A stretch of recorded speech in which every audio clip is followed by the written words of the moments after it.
Mesdames, Messieurs les sénateurs, à l'occasion des Jeux Olympiques et Paralympiques, certains sportifs français n'ont pas pu être libérés par leur club pour participer en tant que joueurs sélectionnés par leur fédération à cet événement historique. En effet, aucune disposition n'oblige les clubs à mettre à disposition leurs sportifs, créant non seulement une déception pour les joueurs frustrés de ne pas pouvoir représenter leur pays lors de cet événement à portée planétaire, mais aussi une incompréhension chez tous les spectateurs et les acteurs du monde du sport. Il convient de rappeler que dans le football masculin, les Jeux Olympiques ne sont pas une date dite FIFA, obligeant tous les clubs à libérer leurs joueurs pour des compétitions ou des matchs internationaux.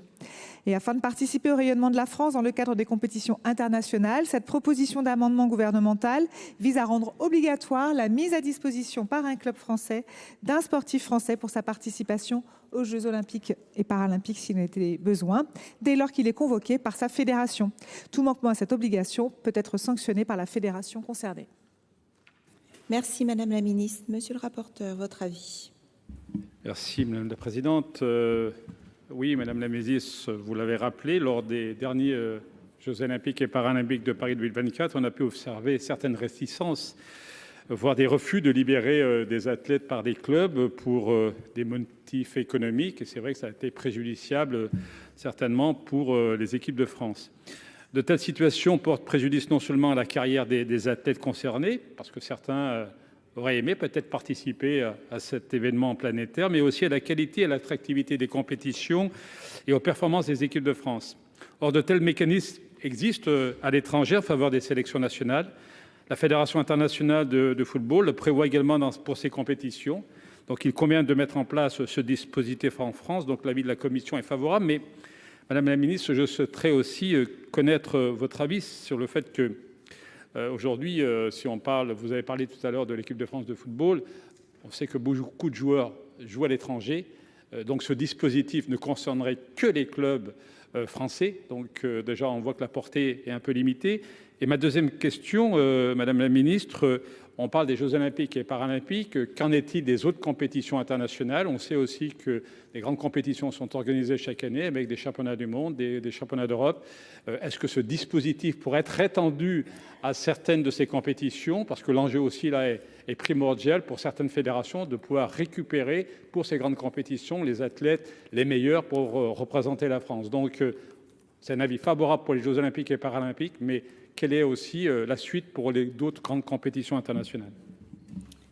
Merci, Monsieur le rapporteur. Madame la Ministre, vous répondez. Monsieur le sénateur, concernant la première partie de votre question, vous avez peut-être en tête que l'Espagne a fait jouer ses meilleurs éléments et c'est pour ça qu'ils ont remporté le tournoi olympique de football parce qu'eux ont légiféré comme on pourrait le faire aujourd'hui pour s'assurer que les joueurs soient libérés par les clubs pour participer au tournoi olympique.